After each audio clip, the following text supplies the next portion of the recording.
우리는 우리가 지켜나가야 할 소중한 것들이 있습니다. 제일 중요한 것은 생명이겠죠. 생명과 건강을 잘 지켜야 합니다. 자녀와 가족들도 잘 지켜야 합니다. 여러분의 재산도 잘 지켜야 합니다. 또한 화목과 화평도 잘 지켜야 합니다. 이러한 것들을 잘 지키고 유지하며 살 때 우리의 삶은 평안한 것입니다. 하나님은 우리로 하여금 이러한 것들을 잘 지킬 수 있도록, 위험으로부터 보호할 수 있도록 안전장치를 만들어 놓으셨습니다. 생명과 건강을 지키는 안전장치 중 하나는 통증입니다. 내 몸이 더 망가지기 전에 나에게 통증을 보내서 그 통증으로 하여금 내 몸을 보호하도록 하는 겁니다. 통증은 우리 몸이 더 이상 망가지지 않도록 미리 보내는 신호입니다. 여러분이 들에 나가서 쪼그리고 앉아서 일을 하고 있어요. 그랬더니 허리에 통증이 오잖아요. 아이고 허리야. 무슨 말이에요? 우리의 몸이 야 더하면 병나니까 조금 쉬었다 해라 하고 신호를 보내는 거죠. 우리의 건강을 지키기 위해서 신호를 보내는 겁니다. 아이고 무릎 아가. 우리의 무릎이 신호를 보내는 거예요. 더하면 이 무릎 고장 나니까 조금 쉬었다 해라 하고 우리에게 신호를 보내는 거죠. 통증과 함께 우리를 보호하는 또 다른 장치는 공포와 불안입니다. 공포와 불안도 안전장치입니다. 우리가 높은 곳에 올라가면 공포를 느낍니다. 주의하라는 거죠. 너 이곳에서 떨어지면 다친다. 너 이곳에서 떨어지면 잘못하면 죽는다. 그러니 주의해라 하고 보내는 신호가 공포입니다. 안전장치인 거죠. 고속도로에서 차를 과속으로 몹니다. 그러면 우리의 마음에 불안이 생기죠. 야 이거 아니다. 불안하다. 조심해야 돼. 속도 줄여야 돼. 정신 바짝 차려야 돼. 하고 우리에게 우리의 몸이 신호를 주는 겁니다. 어두운 밤길을 걸으면 불안해야 합니다. 그래야 우리의 자신을 지켜나가는 거죠. 우리가 부정적으로 생각하는 이러한 감정들, 불안, 공포, 두려움, 이것들도 사실은 우리 자신을 지키는 안전장치들인 겁니다. 여러분의 자녀가 밤 늦게 귀가해요? 귀가 시간이 넘었는데 안 와요? 그러면 부모의 마음이 불안해집니다. 그러면 자녀에게 연락을 취하잖아요. 너 어디냐? 왜 안 들어오느냐? 어디쯤이냐?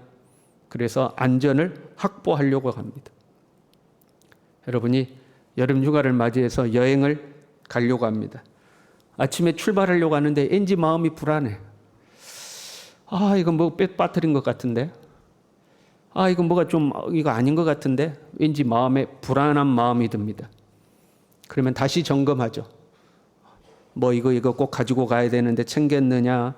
자동차 기름은 다 넣었느냐, 안전 점검을 했느냐, 다시 한번 점검을 하게 됩니다. 우리의 안전을 확보하는 거죠. 여러분 살다가 그럴 때 있죠. 이거 느낌이 안 좋은데, 그럴 때 있잖아요. 느낌이 안 좋은데, 그 느낌이 안 좋으면 어떻게 해요? 더 철저히 준비를 하죠.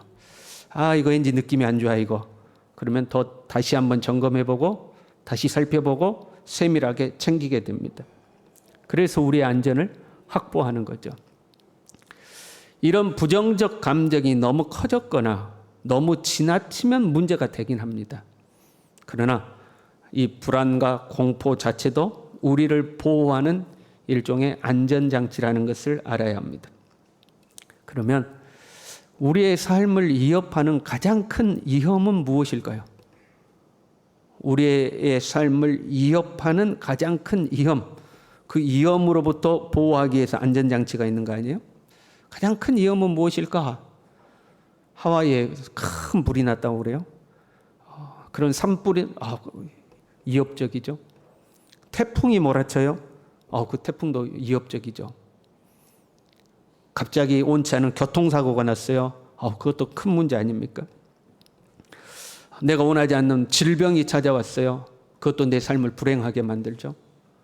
물질적으로 곤란한 일을 만났어요. 그것도 우리의 삶을 힘들게 만들어요. 이것들이 다 우리의 삶을 힘들고 어렵게 만드는 위험한 것들이에요. 그러나 그것보다 더 위험한 것이 있어요. 더 위협적인 것이 있어요. 그것은 죄입니다. 죄는 우리를 저주 아래에 놓이게 합니다. 하나님이 우리에게 주신 선한 모든 것을 다 빼앗아버리고 우리를 저주 아래 두는 것이 죄입니다. 범죄하고 저주 아래 놓였기 때문에 그 외의 것들이 결과적으로 우리에게 주어지는 것들이에요. 죄는 결국 우리로 하여금 죽음에 이르게 만들고 영원한 형벌에 놓이도록 만듭니다. 죄는 우리의 인생을 완전히 망가뜨리는 거예요. 세상에서 죄가 제일 무서운 겁니다. 따라합시다. 죄가 제일 무섭다. 이 죄의 권세는 사단이 가지고 있습니다. 그래서 사단은 사람으로 하여금 죄를 짓도록 만들고 그래서 죄의 노예 사단의 종살이를 하도록 만드는 거예요. 평생 죄의 종살이 시키다가 마지막 때에 마귀와 그의 사자들을 위하여 예비된 영원한 지옥불로 사람을 끄집어 들어가는 겁니다. 그게 죄가 제일 무서운 거예요. 그래서 하나님은 우리로 하여금 범죄하지 않도록 안전장치를 두셨어요. 그것이 양심입니다. 사람에게 있는 양심. 우리의 양심이 통증을 느껴요. 그걸 양심의 가책이라고 하는 거죠. 우리가 나쁜 짓을 하려고 하면 양심의 가책이 주어집니다. 죄를 지으면 안 된다는 경고예요. 너 그거 하면 안 돼 하고 우리의 양심이 경고를 주는 겁니다. 특별히 예수님을 믿는 우리는 이 양심이 더 예민하게 깨어납니다. 영적으로 깨어나는 거죠. 그래서 불신자의 양심보다 더 예민해집니다. 그걸 우리는 신앙적 양심 그렇게 이름을 붙이자고요. 보통 사람들의 마음속에 있는 도덕과 윤리적 양심보다 더 예민한 양심, 신앙적 양심이죠. 불신자들은 괜찮아요. 별거 아니에요. 그러나 우리는 양심에 찔리는 일들이 있죠. 오늘 주일인데 여러분 이렇게 하나님 앞에 예배 드리러 나온 거 환영하고 축복합니다. 그런데 여러분이 예배를 안 드리고 딴 데를 갔어요. 그럼 뭐가 찔려요? 이 신앙 양심이 찔려요. 안 믿는 사람들은 아무렇지도 않아요. 지금 뭐 들어누워 잠을 자건 어디 놀러를 갔던 뭐 술을 마시고 돌아다니던 아무렇지도 않아요. 그러나 믿는 자들의 마음은 찔리는 것이 있어요. 그것이 신앙의 양심이죠. 우리는 이 양심이 예민하게 살아있어야 합니다. 그래야 범죄하지 않는 거예요. 디모데전서 1장 19절에요. 믿음과 착한 양심을 가지라. 어떤 이들은 이 양심을 버렸고 그 믿음에 관하여는 파산하였느니라. 착한 양심을 가져야 돼요. 이 양심을 버리면 그 다음에 어떻게 돼요? 믿음에 관하여 파산하느니라. 양심이 없어지면 믿음도 없어지는 거예요. 착한 양심을 가져야 돼요. 이 착한 양심에 대해서 디모데전서 3장 9절에는 깨끗한 양심, 디모데후서 1장 3절에는 청결한 양심, 착한 양심이란 깨끗하고 청결한 뭔가에 오염되지 않은 양심이다 그런 말이에요. 사람의 몸에는요, 이 피부에는 통점이라는 게 있습니다. 통증을 느끼는 감각들이 있는 거예요. 그럼 만약에 통점이 고장나면 어떻게 될까요? 꼬집어도 아프지 몰라. 칼로 베도 아픈지를 몰라. 그러면 어떻게 될까요? 내 손이 잘려나가도 모를 겁니다. 내 다리가 부러져서 너덜너덜해도 고통을 못 느끼는 거죠. 이 통증을 느끼는 감각이 살아있어야 되는 거죠. 내 영혼의 양심이 고장나면 내가 죄로 말미암아 내 영혼이 병들고 죽어가도 모르는 겁니다. 신앙 양심이 고장나면 내가 하나님 앞에 지금 죄를 짓고 저주 아래 끌려가고 있는데도 못 느끼는 거예요. 그래서 선한 양심을 가져라. 깨끗하고 청결한 양심을 가져라. 오염되지 않은 양심을 가지고 있어야 된다는 거죠. 양심이 건강하게 살아있어야 돼. 골로새서 2장 8절에는요. 누가 철학과 헛된 속임수로 너희를 사로잡을까 주의하라. 이것은 사람의 전통과 세상의 초등학문을 따르며 그리스도를 따름이 아니니라. 철학과 헛된 속임수로 너희를 사로잡을까 주의하라는 거예요. 속지 말라는 거예요. 우리 이런 거 있잖아요. 같이 해볼까요? 남들도 다 그래. 따라 해보세요. 요즘은 다 그래. 아이, 그럴 수도 있지. 하나님도 다 이해하실 거야. 속지 말라는 거예요. 세상 철학이다. 그 세상 학문이다. 세상이 그렇게 하는 거다. 그러한 말에 속아서 이런 이론에 오염되면 양심이 무뎌지는 거예요. 하나님 앞에 우리 양심이 예민하게 살아있어야 되는데, 남들도 다 그렇게 살던만. 요즘은 그렇게 하는 게 맞대. 이 정도는 하나님도 다 이해하실 거야. 헛된 철학의 속임수에 넘어가면 우리의 양심이 무뎌지는 거예요. 그래서 디모데전서 4장 2절에는요, 자기 양심이 화인을 맞았다 이렇게 표현되어 있어요. 양심이 화인 맞아서 감각이 없어져 버린 거예요. 그러면 죄를 죄로 인식하지를 못합니다. 그래서 범죄합니다. 마귀의 종이 됩니다. 자기의 양심이 화인 맞는다는 말씀 이전에 디모데전서 4장 1절은 이렇게 되어 있어요. 후일에 어떤 사람들이 믿음에서 떠나 미혹하는 영과 귀신의 가르침을 따르리라 하셨으니, 그 다음 말씀이 자기 양심이 화인을 맞는다 이렇게 되어 있어요.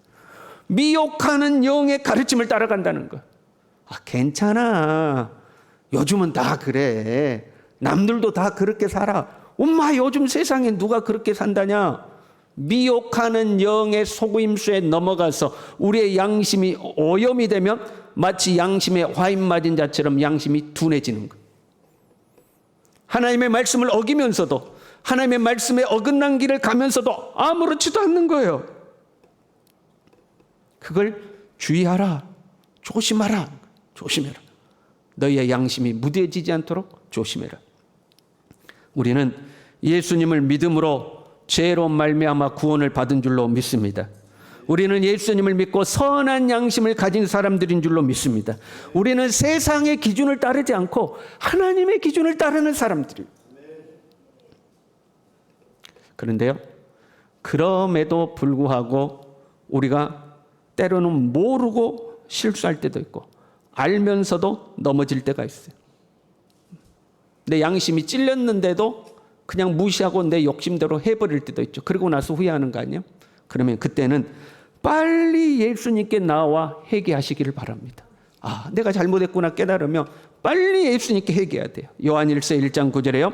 만일 우리가 우리 죄를 자백하면 저는 미쁘시고 의로우사 우리 죄를 사하시며 우리를 모든 불의에서 깨끗하게 하실 것이다. 우리가 자백하면 주님이 우리를 모든 불의에서 깨끗하게 하실 것이다. 이사야 1장 18절은요. 너희의 죄가 주홍 같을지라도 눈과 같이 휘어질 것이요 진홍같이 붉을지라도 양털같이 희게 되리라. 할렐루야. 내가 때론 넘어질 때가 있지만 그때는 빨리 예수님 앞에 나와서 회개하면 주님이 우리를 깨끗하게 하시는 줄로 믿습니다. 우리가 그렇게 죄를 짓잖아요. 그러면 마귀는요 우리를 정죄하기 시작합니다. 요한계시록 12장 10절에 마귀에 대해서 이렇게 설명해요. 우리 형제들을 참소하던 자, 곧 우리 하나님 앞에서 밤낮 참소하던 자. 참소한다는 거, 밤낮 참소, 고발하는 걸 말해요. 사단은 밤낮 우리를 참소하고 정죄합니다. 너는 죄인이다. 너는 벌받아 마땅하다. 너는 아무 가치도 없는 존재다. 너는 하나님 앞에 버림받았다. 네 그래가지고 하나님 믿는다고 그러느냐. 끊임없이 밤낮 참소한다는 거. 법정에 검사와 같은 역할이죠. 검사는 상대방의 죄를 계속 끄집어내고 벌을 받아 마땅하다고 정죄하잖아요.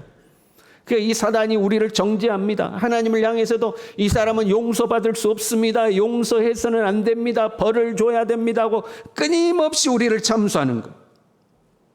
그게 사단이 하는 일이에요. 우리가 때로 양심의 가책이 오잖아요. 그럼 양심의 가책이 오면 마음이 무거워집니다.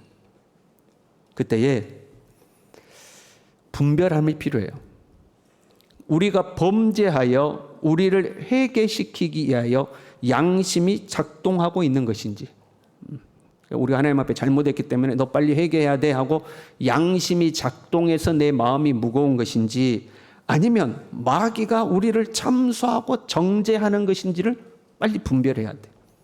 어떻게 분별하느냐? 하나님이 우리에게 주신 신앙 양심이 작동하면 회개에 도달하게 되어 있습니다. 회개하여 죄로부터 자유함을 얻게 하고 하나님을 더 의지하게 한다. 우리의 양심이 작동하고 있는 것. 그러나 오히려 우리의 신앙적 자존감을 무너뜨리고, 신앙적 자존감이 무너진다는 것은 나는 이것밖에 안 돼. 하나님도 나를 싫어하실 거야. 나는 어쩔 수 없어. 아이고 이미 베리면 나도 모르겠다. 내 신앙적 자존감을 떨어뜨리는 거죠. 그리고 오히려 나로 하여금 죄에 주저앉게 만들고 하나님께로부터 멀어지게 만들어요. 이거는 사단이 하는 일입니다. 너는 어차피 죄인이잖아. 야, 너 이미 베린 몸이야. 이 양에 죄 지은 거 그냥 죄 지어버려. 우리를 주저앉도록 만드는 거예요. 오늘 본문의 1절, 2절 말씀은요. 그러므로 이제 그리스도 예수 안에 있는 자에게는 결코 정죄함이 없나니 이는 그리스도 예수 안에 있는 생명의 성령의 법이 죄와 사망의 법에서 너를 해방하였음이라. 할렐루야. 우리는 죄와 사망의 법에서 해방된 사람인 줄로 믿습니다. 예수 그리스도 안에 있는 우리에게는 더 이상 정죄가 없는 줄로 믿습니다. 우리는 원래 마귀 따르던 사람들이었어요. 공중의 권세 잡은 자 마귀를 따르며 세상 풍조를 따르던 사람들이었어요. 그것이 죄인 줄도 모르고 그것이 마귀 따르는 일인 줄도 모르고 그것이 즐거움인 줄 알고 그렇게 따랐어요. 그런데 예수님께서 십자가에서 죽으심으로 그 핏값으로 우리를 구속하신 줄로 믿습니다. 우리를 죄에서 구원하시고 죄에서 해방시키신 줄로 믿습니다. 우리는 죄로부터 자유한 사람들인 줄로 믿습니다. 더 이상 죄에 끌려다니면 안 돼요. 더 이상 죄의 종으로 살아서도 안 돼요. 더 이상 죄에 속아서도 안 돼요. 우리는 예수 그리스도의 보혈로 깨끗함을 받은 사람들이에요. 더 이상 속으면 안 돼요. 양심의 신호를 우리가 무시하고요. 양심이 안전장치잖아요. 우리가 잘못된 길로 가려고 하면 우리의 양심이 찔려요. 그런데 내가 그 신호를 무시하고 죄를 지었어요. 그러면 그때 생기는 것이 죄책감입니다. 아, 내가 잘못했구나 하는 죄책감이 생겨요. 이 죄책감도 안전장치예요. 더 이상 죄에 머물지 못하도록 빨리 회개하고 하나님께 돌아오도록 그리고 다시는 그 죄를 반복하여 짓지 않도록 우리를 보호하는 장치가 죄책감이에요. 죄책감이 드니까 내가 하나님 앞에 회개하겠다. 다시는 내가 이 잘못을 저지르지 않아야겠다. 그렇게 결심하는 거예요. 이 죄책감도 안전장치. 혹시 여러분 범죄하셨습니까? 죄책감을 느꼈습니까? 그러면 어떻게 해야 되느냐? 빨리 자신의 죄를 인정하고 회개하면 되는 거예요. 예수 그리스도의 그 넓은 은혜와 구원의 은총 속으로 들어오면 되는 거예요. 그러라고 있는 게 죄책감이에요. 그런데요, 죄책감을 느끼지만 자신의 잘못과 죄를 인정하지 않는 사람들도 있어요. 사람들이 죄책감을 회피하는 방법 중에 하나가 책임 전가입니다. 너 때문이 하는 거죠. 너 때문에 내가 이렇게 되었어. 너 때문에 내가 죄짓게 되었어. 책임을 전가해요. 책임 전가는 죄의 습성입니다. 아담과 하와가 범죄하고 나서 생긴 게 이 책임 전가예요. 아담에게 물었어요. 너 애따 먹었냐? 하나님이 주신 이 여자가 먹으라고 해서 내가 먹었나이다. 여자에게 책임을 전가했어. 여자에게 너는 애 먹었냐? 하나님 저 뱀이 꼬셔서 먹었습니다. 뱀에게 책임을 전가했어. 다른 사람에게 책임을 전가하는 것은 죄에서 나오는 습성이에요. 책임을 전가하고 죄책감을 피하면 그 다음부터 양심이 무뎌집니다. 내 책임 아니야. 내 잘못 아니야. 양심이 무뎌져요. 여러분 죄책감을 느끼면요 인정하시면 돼요. 아, 내가 하나님 앞에 잘못했구나. 따라합시다. 아, 내가 잘못했구나. 인정하면 돼요. 그리고 하나님 앞에 하나님 제가 잘못했습니다. 그러면 되는 거예요. 죄책감을 피하지 마세요. 죄책감이 들면 잘못했습니다. 우리 옆 사람에게 인사하겠습니다. 제가 잘못했습니다. 저를 용서해 주십시오. 사람과의 관계에서도 내가 그 사람한테 잘못했구나. 그러면 인정하면 되는 거예요. 제가 잘못했습니다. 저를 용서해 주십시오. 인정하고 용서를 구하면 그 죄책감에서 벗어나는 거예요. 범죄했어요. 양심이 찔리고 죄책감을 느꼈어요. 예수님께 회개했어요. 사람에게 용서를 구할 것은 용서를 구했어요. 그러면 그 다음부터는 죄로부터 자유하시길 바랍니다. 결코 정죄함이 없는 거예요.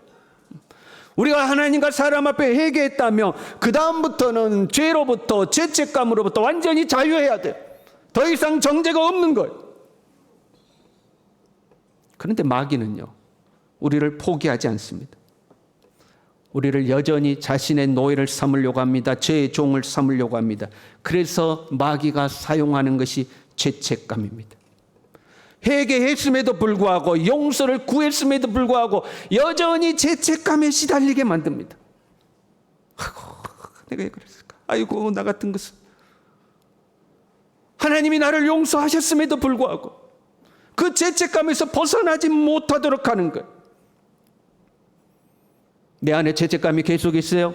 그럼 마귀가 나를 참소하고 있다는 증거입니다. 계속해서 나를 정죄하는 거예요. 밤낮 너 그 죄 지었잖아. 죄 지었잖아. 죄 지었잖아. 통증은 선한 도구입니다. 그렇잖아요.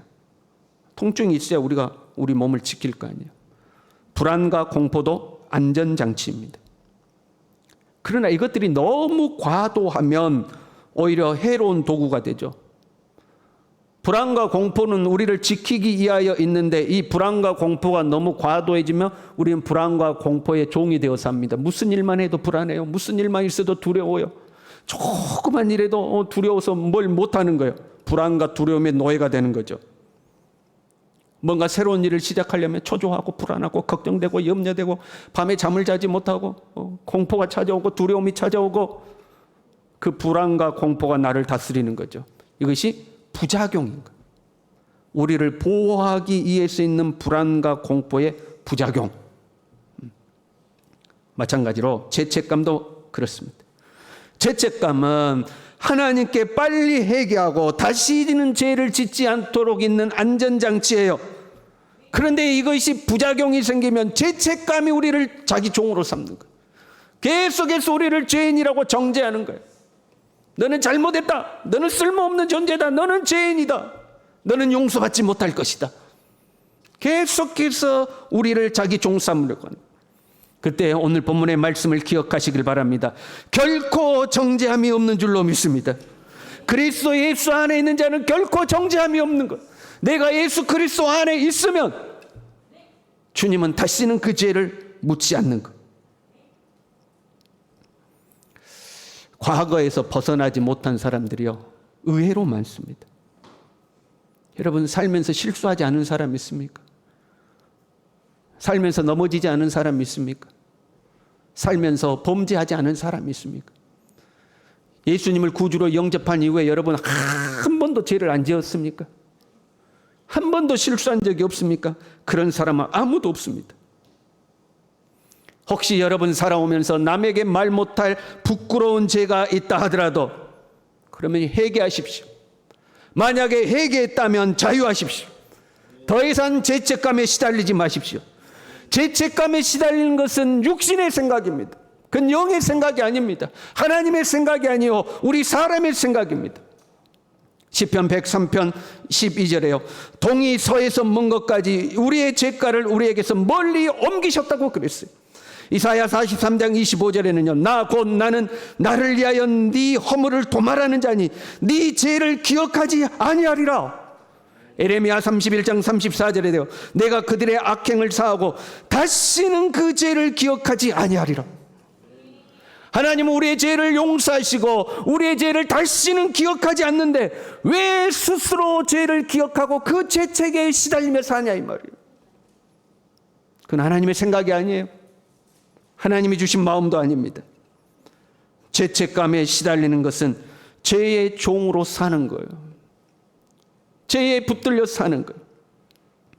여러분, 이 죄책감에서부터 예수 그리스도 안에서 벗어나시길 바랍니다. 자유하시길 바랍니다. 주님이 우리를 다 용서하신 것을 믿으시길 바랍니다.